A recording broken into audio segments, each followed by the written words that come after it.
We are continuing to follow breaking news right here in New York City, where two people who climbed to the top of the Empire State Building are now in police custody, according to the NYPD. We just saw an NYPD van pulling away with both of those individuals inside. Charges have not yet been filed.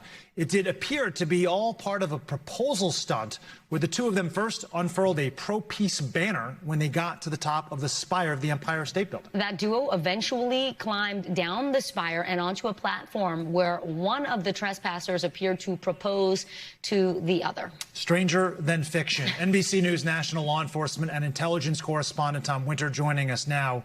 We are, I guess, at this point still waiting, Tom, to hear what kind of charges they might face. That's right. And there's nothing that's going to rush the police department to do this. There are some very basic ones. I mean, certainly trespassing. I'm guessing the Empire State Building did not sign off on this, but obviously that'll be part of the investigation.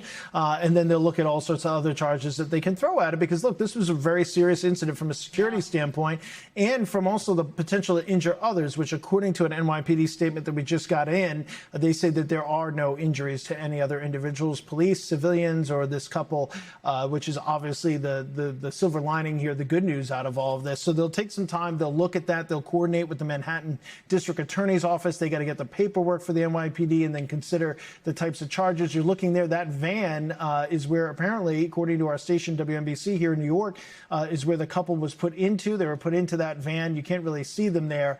And then were taken to presumably the Midtown South precinct, where they will be interviewed by detectives if they want to give a statement, and then they'll conduct their investigation and go from there. It will take some time. I believe that's the chief of the Special Operations Division that we saw there on the ground, who oversees the people that would have climbed up to get this couple, had that been necessary. So the good news is this ends without anybody getting hurt. This appears to be some sort of a social media stunt, perhaps a promotion for an upcoming show.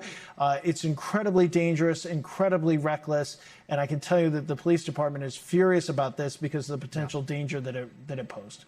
We thank you for watching, and remember, stay updated on breaking news and top stories on the NBC News app or watch live on our YouTube channel.